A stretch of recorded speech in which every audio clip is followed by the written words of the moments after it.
प्यारे बच्चों नमस्कार। कक्षा 10 के जितने भी विद्यार्थी संस्कृत ले रखे हैं उन सभी का मैं स्वागत करता हूं।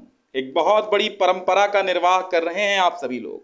आप सभी लोगों ने संस्कृत को एक विषय के रूप में चुन करके आपने हिंदी साहित्य संसार को और संस्कृत साहित्य संसार को एक प्रकार से धन्य कर दिया है और आगे बढ़ाने का काम कर रहे हैं आप लोग। इस संस्कृत और संस्कृति इस संस्कृत की संस्कृति आप आगे लेके जा रहे हैं, तो ऐसे में हमारा हक बनता है और हमारा कर्तव्य और दायित्व बनता है कि हम आप सभी का हर जगह पर साथ दें। तो हम आपके लिए यूपी बोर्ड परीक्षा 2023 में मॉडल पेपर जो आना है, जिस प्रकार का आपका पैटर्न होना है, वो पूरा का पूरा हम लेकर के उपस्थित हो गए हैं। तो बिना देर किए हुए चलिए प्रारंभ करते हैं आज का ये मॉडल पेपर और इसका सॉल्यूशन। ठीक है, तो चलो इसका सॉल्यूशन हम आराम से करेंगे, कोई जल्दबाजी नहीं है, एक एक चीज को हम सॉल्व करते चले जाएंगे। ठीक है बच्चों, चलो तो सबसे पहले हम आपको इसके इंस्ट्रक्शंस बता देते हैं। इंस्ट्रक्शंस क्या, समय तो 3 घंटे रहता ही रहता है, पूर्णांक आपका 70 रहेगा जैसा कि परंपरागत तरीके से, लेकिन थोड़ा सा परिवर्तन 2023 में आपको देखने को मिलेगा। क्या मिलेगा कि आपका जो 15 मिनट है तो पढ़ने को प्रश्न पत्र में निर्धारित है शुरुआत से ही, लेकिन इस बार 2 खंडों में आपका हर विषय का प्रश्न पत्र होगा।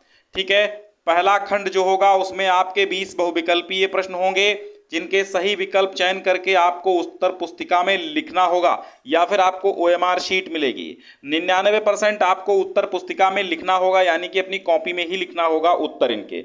ठीक है, और फिर खंड बा में आपके वर्णनात्मक प्रश्न होंगे।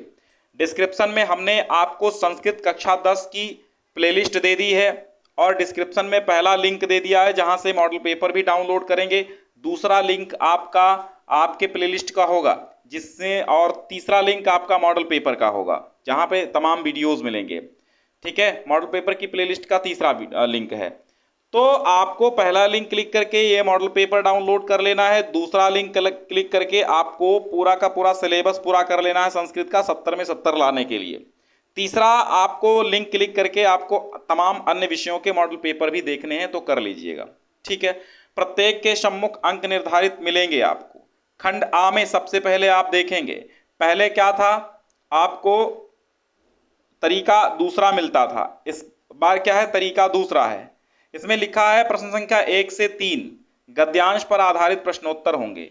ठीक है, गद्यांश को ध्यान से आपको पढ़ना होगा और उत्तर का चयन करना होगा, यानी इस बार गद्यांश आधारित प्रश्न भी आएंगे जो कि पहली बार हो रहा है। शंकर केरल प्रदेशे मालाबार प्रांते पूर्णाख्यायाः नद्या तटे स्थिते शलक ग्रामे 88 अत्यधिके 700 तमे ईस्वीयाब्दे नंबूद्र कुले जन्मलेभे तस्य पितुर्नाम शिवगुरु आसीत मातुश्च सुभद्रा। तो चलिए हम इसके प्रश्न जल्दी जल्दी कर लेते हैं और ये आराम से हम पढ़ा चुके हैं, तो आप प्लेलिस्ट में पढ़ लीजिएगा इसका हिंदी अनुवाद। उक्त गद्यांश का शीर्षक बताइए। तो शंकर है ना, तो शंकर यहां पर लिखा है, शंकर से आदि शंकराचार्य आपको क्लिक कर देना, यानी कि टिक कर देना। तो आदि शंकराचार्य पाठ से लिया गया, 1 नंबर आपका हो गया। दूसरा प्रश्न पूछा गया है, शंकर कस्मिन प्रदेशे जन्मलेभे। तो केरल प्रदेशे, ऊपर आपने पढ़ा पूरा गद्यांश, इसी में उत्तर है। केरल प्रदेशे मालाबार प्रांत, तो यहाँ पर आपको केरल प्रदेश में आपको टिक करना होगा। फिर कहते हैं आदि शंकराचार्य मातुः कः आसीत। ठीक है, तो आदि शंकराचार्य की माता कौन थी, सुभद्रा थी, तो का आप लगा लेंगे।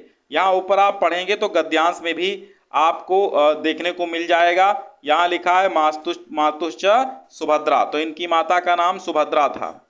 तो 3 प्रश्न आपके गद्यांश आधारित हो गए। अब यहाँ पर और भी प्रश्न आपके ऑब्जेक्टिव बनेंगे, जैसे कि चैप्टर से भी बन सकते हैं, आपके व्याकरण से भी बन सकते हैं, और आपके अन्य चैप्टर जैसे कि आपका कथा नाटक कौमुदी है वहां से भी ऑब्जेक्टिव यहीं बनेंगे आएंगे। ठीक है, और पदपीयूषम से भी बन सकते हैं। तो ये सारी चीजें हम कराते रहेंगे, आपको टेंशन न लीजिए, बाकी प्लेलिस्ट में सब कुछ है। उपमा कालिदास से भणिति ही प्रसिद्धि, तो कालिदास से है, यहाँ पर टिक कर दीजिए। ठीक है, विद्यार्थी चर्या पाठ ग्रंथ से संकलिता, किस ग्रंथ से विद्यार्थी चर्या है, तो मनुस्मृति से है। ठीक है, विद्यार्थी चर्या कहाँ से है, मनुस्मृति से लिया गया, तो मनुस्मृति सही आंसर इसका हो जाएगा। द्रोणाचार्य कस्य गुरु आसीत्। देखो जो आप पद्य पीयूषम में पाठ पढ़ते हैं और जो पद्य पीयूषम में श्लोक पढ़ते हैं, उन श्लोकों के सबसे नीचे जब पूरे चैप्टर को समाप्त करेंगे तो सबसे नीचे लिखा होगा, वहां से संकलित है, मनुस्मृति से है, कठोपनिषद से है, तो वो चीज ध्यान रखना है आपको।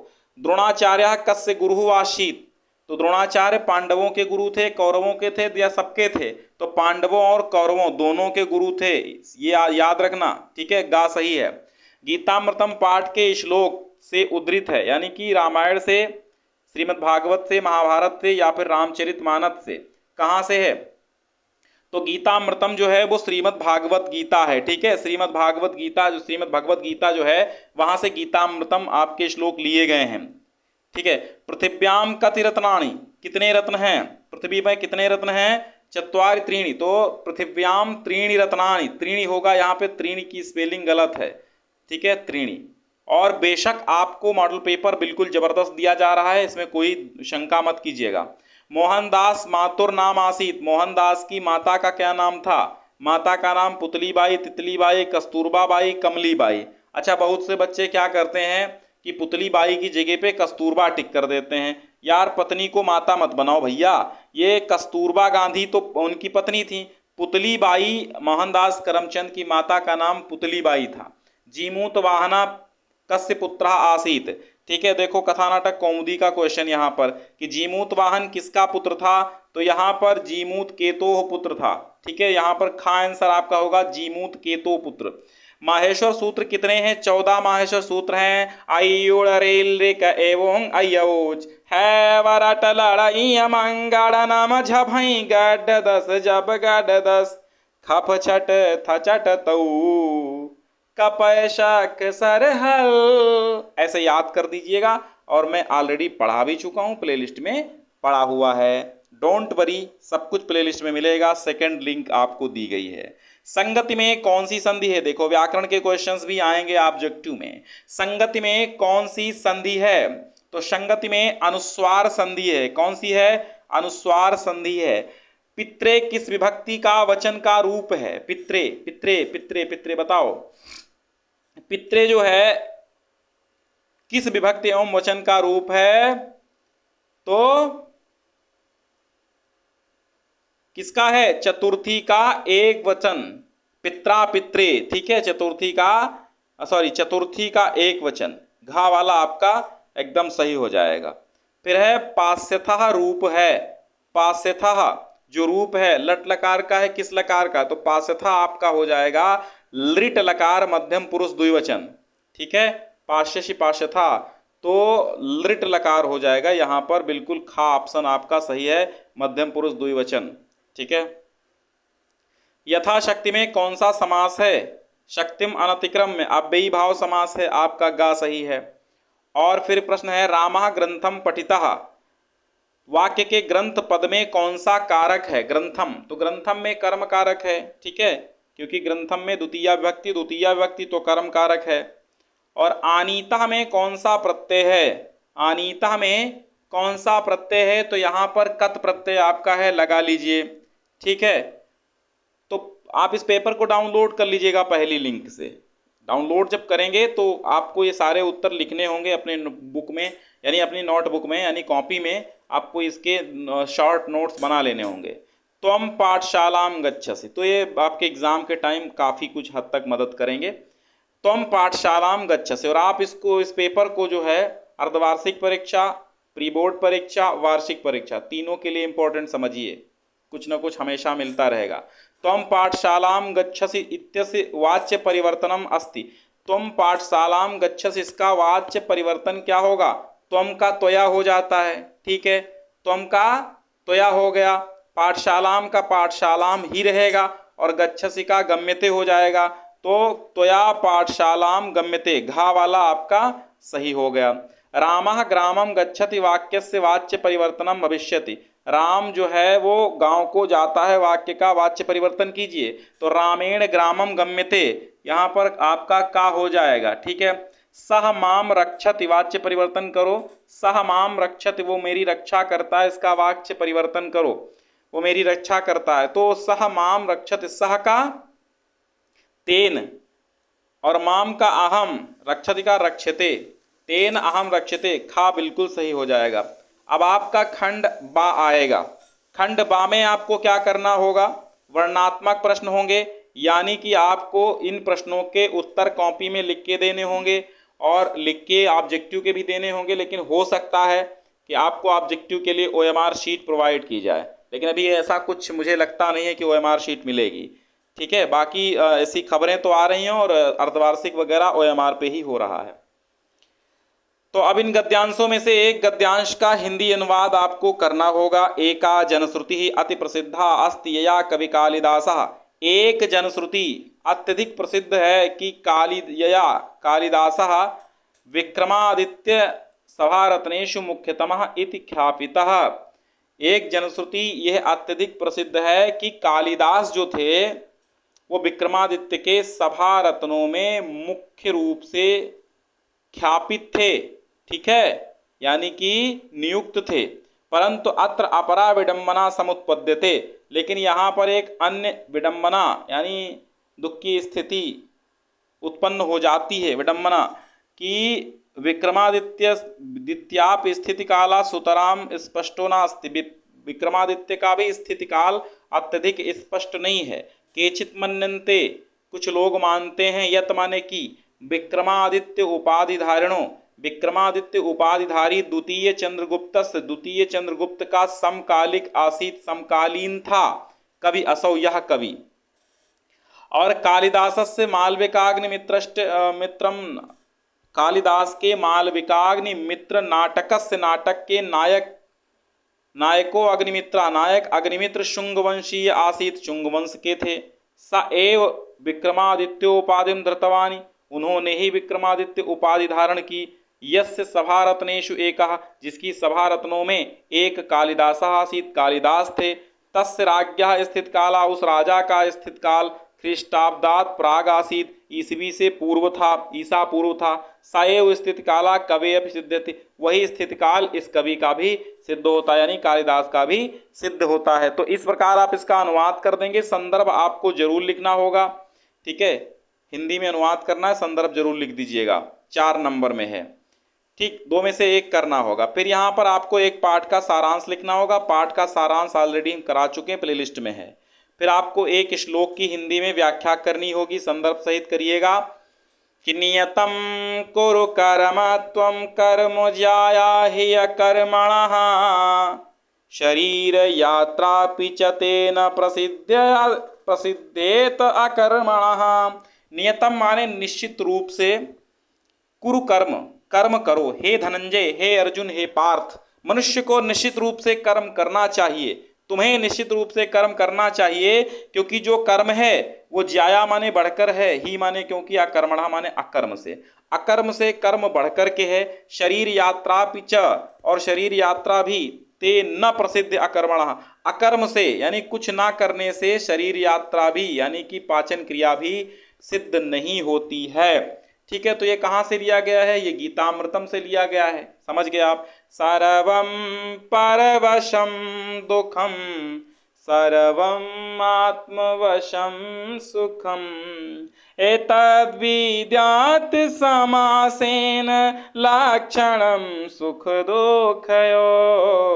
हिंदी पूरी कंप्लीट प्लेलिस्ट बनी हुई है। मॉडल पेपर्स, कॉपी कैसे लिखते हैं, एवरीथिंग, सब कुछ मिलेगा आपको, टेंशन नहीं। प्लेलिस्ट देखो, सब कुछ जो परवश है, दूसरे के वश में है, वो दुख है। सर्वम आत्मवशम सुखम, जो कुछ अपने वश में है वो सब सुख है। एतत् विद्यात् समासेन, इस प्रकार संक्षिप्त रूप में समझना चाहिए। लक्षणम सुख दुखयो, सुख दुख का लक्षण समझना चाहिए कि जो कुछ अपने वश में नहीं है वो दुख है, जो कुछ दूसरों के वश में नहीं, जो कुछ अपने वश में है वो सुख है। इस प्रकार संक्षिप्त रूप से सुख दुख का यह लक्षण समझना चाहिए। ठीक है, कहाँ से लिया गया, विद्यार्थी चर्या से।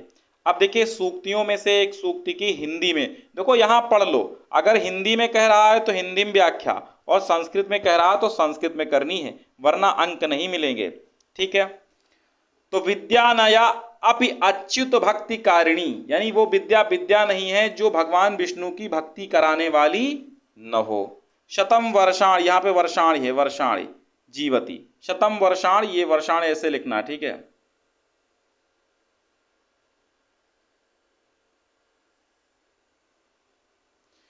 सौ वर्षों तक जीवित रहता है। न तो वृक्षम भवंतम व, ना तो आपको अथवा वृक्ष को, ठीक है। तो ये कहाँ से ली गई, देखो ये जो पहली है आपकी कहाँ से ली गई है, सूक्ति सुधा से ली गई है, दूसरी विद्यार्थी चर्या से है, और न तो वृक्षम ये तो आपका लक्ष्यवेद परीक्षा से है। तो थोड़ा सा हम इसके बारे में बता देते हैं कि मतलब ये कहा गया है कि वो विद्या विद्या नहीं है जो भगवान विष्णु की भक्ति कराने वाली न हो, वो धन धन नहीं है जो याचक के दुख का हरण ना कर सके, और वो पुत्र पुत्र नहीं है जो अपने पिता का सर ऊंचा न कर सके, ठीक है। तो इस प्रकार इसकी व्याख्या 2 लाइनों 3 लाइनों में कर देनी है, 3 अंक आपको यहाँ पर मिल जाएंगे। शतम वर्षाणि जीवति, ठीक है, कौन 100 वर्षों तक जीवित रहता, न तो वृक्षम।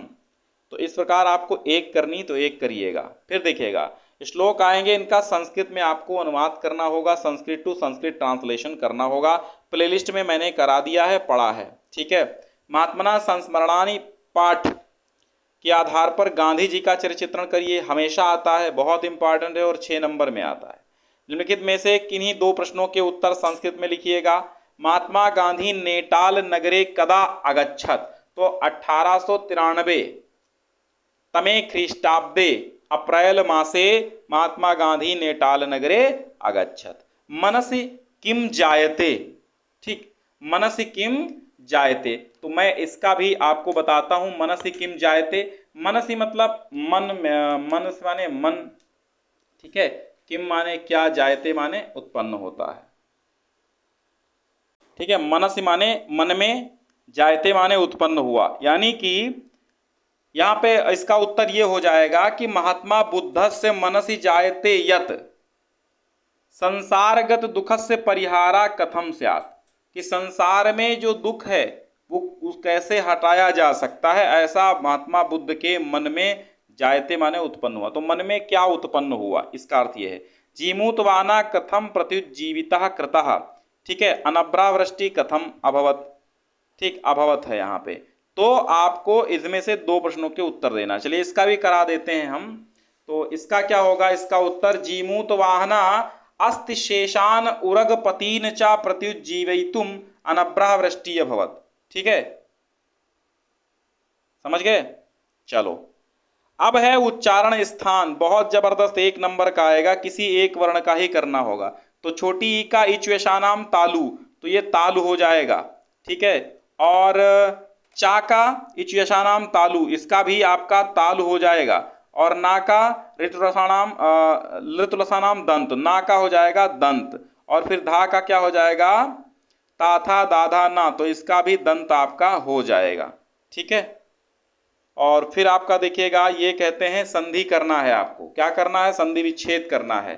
तो संधि विच्छेद करने के लिए क्या कहा गया है कि मुनिस तपति, ठीक है, मुनिस तपति यानी मुनि तपस्या करता है, मुनिस तपति, तो मुनि ही धन तपति, ठीक है, मुनि ही धन तपति, ये हो जाएगा मुनिस तपति। अब मुनिस तपति हो जाएगा तो इसमें कौन सी संधि है, इसमें विसर्ग संधि है, ठीक है, विसर्ग संधि, संधि का नाम भी लिखना है, 2 नंबर नहीं मिलेंगे। विद्याधन आलया विद्यालय हो जाएगा, दीर्घ संधि है।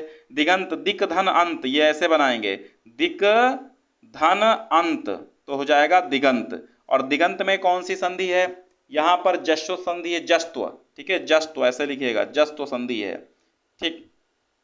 फिर पूछ रहा है कि त्वमपि में कौन सी संधि है, त्वमपि में आपकी अनुस्वार संधि है, त्वम धन अपि, ठीक है, त्वमपि, त्वमपि में अनुस्वार संधि है, ठीक, चलो हो गया।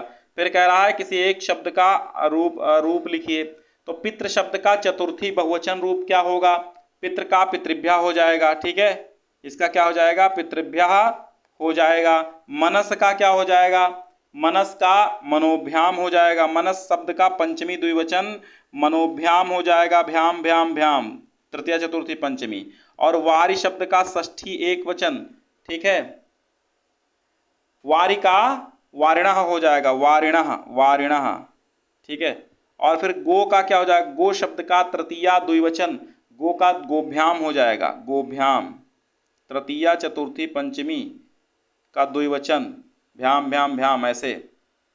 और फिर देखिए धातु रूप बताना है, कहता है पा धातु लोट लकार मध्यम पुरुष द्विवचन, तो पिबतम हो जाएगा। क्या हो जाएगा? पिबतम।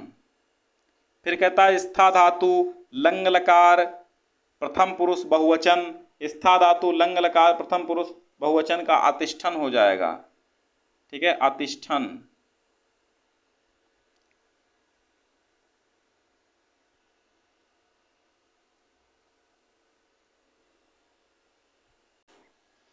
फिर देखिएगा दा धातु लट लकार प्रथम पुरुष एक वचन ददाती हो जाएगा। ठीक है, ददाती। और फिर कह रहा जन धातु लंग लकार मध्यम पुरुष द्विवचन, तो अजाएथाम हो जाएगा। अजा ये थाम। वैसे ये बहुत इंपॉर्टेंट नहीं है जन धातु, लेकिन एक बार पढ़ लेना, हो सकता आ जाए। ठीक है, समास विग्रह करिएगा एक का, और समास का नाम भी लिखना है। तो गजाननम, गजाननः का क्या हो जाएगा? गजस्य आननः यस्य सह, बहुब्रीहि समास हो जाएगा। पंचगवम, पंचानाम गव्यानाम समाहारा दिगु समास। गव्यानाम होगा, ये ध्यान रखिएगा। प्रतिदिशम, दिशम दिशम प्रति अव्ययी भाव समास। अनुरूपम रूपस्य योग्यम अव्ययी भाव समास। फिर देखिएगा निम्नलिखित पदों में से रेखांकित पद के निर्देशानुसार क्या करना है आपको? विभक्ति का नाम लिखना है। ठीक है, तो माता पुत्रेण सह आगच्छति। ठीक है, तो सह साकम सार्धम, यहाँ पर तृतीया विभक्ति है पुत्रेण में निर्देशानुसार, तो सहयुक्ते अप्रधाने तृतीया विभक्ति, ऐसे सूत्र लिखेगा। सहयुक्ते अप्रधाने सूत्र से पुत्रेण में तृतीया विभक्ति। ठीक है, तृतीया विभक्ति है तो कर्ण कारक होगा। गाम दोग्धि पया, गाम दोग्धि पया द्वितीया विभक्ति यहाँ पर गाम में है। ठीक है, द्विकर्मक धातु से, यानी दुहाय आज पचदंड रुद्र प्रच्छची ब्रू शास जी मत मुशाम, ये वाली धातुओं 16 द्विकर्मक धातुओं में से एक आई है। तो पित्रेश नमः, पित्रे नमः, पित्राय नमः, पित्रे नमः। ठीक है, तो यहाँ पर पित्रे नमः हो जाएगा। पित्रे नमः में आपका नमः स्वस्ति स्वाहा अलम वसर योगा से चतुर्थी विभक्ति आपकी सिद्ध होती है। और हाँ, ये जो है पित्रे, अच्छा पित्रे नमः, तो पित्रे हो गया ना, तो पित्रा पित्रे, पित्रे चतुर्थी है तो ये चतुर्थी हो जाएगा। ठीक है, चतुर्थी विभक्ति है।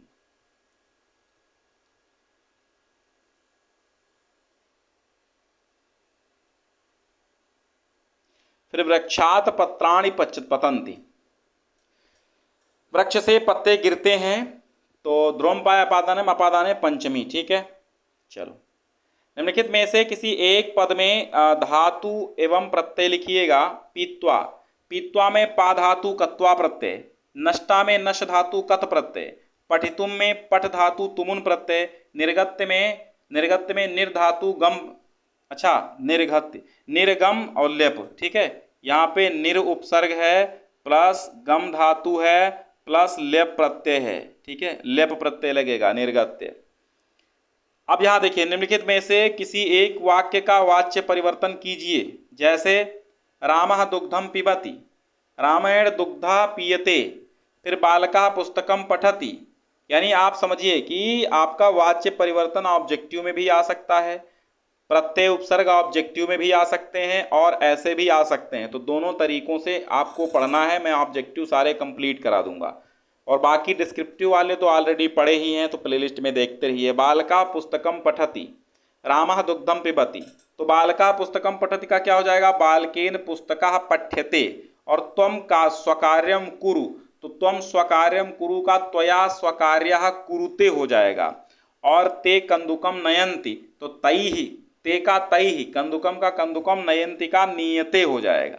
फिर वाक्यों में से तीन वाक्यों का संस्कृत में अनुवाद करना होगा। चलो कर लेते। आज मैं प्रयाग जाऊंगा, तो अद्य अहम प्रयागम गमिष्यामि। माली फूलों से माला बनाता है, तो मालाकाराः हो जाएगा माली। फूलों से तो पुष्पैः। माला सृजम, स्त्रगम, स्त्रगम कहते हैं माला को, स्त्रगम रचयति। ठीक है, और फिर तुम असत्य बोलते हो, त्वम असत्यम वदसि। रीना अपने कार्य में लगी है, रीना स्वकार्य निरता अस्ति, निरता अस्ति। ठीक है, सरोवरों में कमल खिलते हैं, तो सरोवरेषु कमलानि विकसन्ति। ईश्वर निर्बलों की सहायता करता है, तो ईश्वरः या ईशः या प्रभु दीनानां सहायतां करोति। और देखिए फिर आगे है, एक विषय पर निबंध लिखना है। ऑलरेडी निबंध हम इसकी प्लेलिस्ट भी अलग है, चौथे नंबर पे हम लिंक दे देंगे आपको निबंध की। ठीक है, निम्नलिखित शब्दों में से किन्हीं चार का संस्कृत में वाक्य प्रयोग कीजिए। जैसे चत्वारा है, तो चत्वारः बालकाः अत्र धावन्ति। चत्वारः बालकाः अत्र धावन्ति हो गया। क्रंदनम, ठीक है, तो सा बालिका क्रंदनम अकरोति। मधुरम, फलम या मिष्टान्नम मधुरम अस्ति। गुरोः, सा गुरोः माता अस्ति। अपिबत, सः दुग्धम अपिबत। युष्मान, सः युष्मान पश्यसि।